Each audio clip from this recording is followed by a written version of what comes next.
ଏବେ ଆମେ ଗଛ ଗୁଡ଼ିକୁ ବାନ୍ଧିଦେବା ତଉଲିଆରେ, ତାପରେ ଯିବା, କାରଣ ନେଇକି ଯାଇ ହେବନି।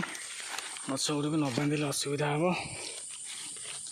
ଦେଖନ୍ତୁ ବାନ୍ଧିବାର ଅଛି ଗଛ ଗୁଡ଼ିକୁ। ଏବେ ଧୀରେ ଧୀରେ ଗଛ ଗୁଡ଼ିକୁ ବାନ୍ଧିବା, କାରଣ 50-60 ଗଛ ଆସିଛି, ନଷ୍ଟ ହୋଇଯିବ। ଗୋଟେ ଗଛ ଭାଙ୍ଗିଗଲେ କଷ୍ଟ ଲାଗିବ। ଦେଖନ୍ତୁ ଏତିକି ଗଛ ଆସିଛି ଆମର। ଏବେ ଏଇଠି ଗୋଟେ ଗଛ ପୋତିଦେବା, ଯିବା।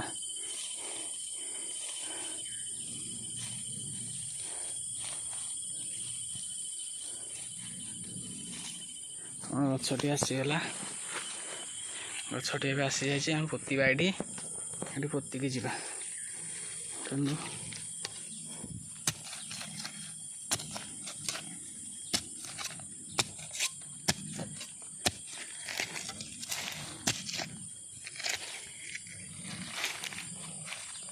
ଗଛଟି ପୋତିଦେବା।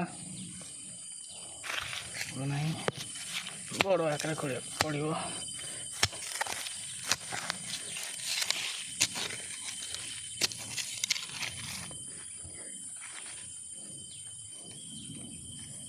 ପୋତା ହେଇଗଲା ଗଛଟିଏ। ଦେଖନ୍ତୁ ଯିବା ଆଗକୁ। ଦେଖନ୍ତୁ ଆମର ଏତିକି ଗଛ ଅଛି ଲାଗିବା ପାଇଁ। ଚାଲନ୍ତୁ ଏବେ ଦେଖିବା କ'ଣ ହେଉଛି।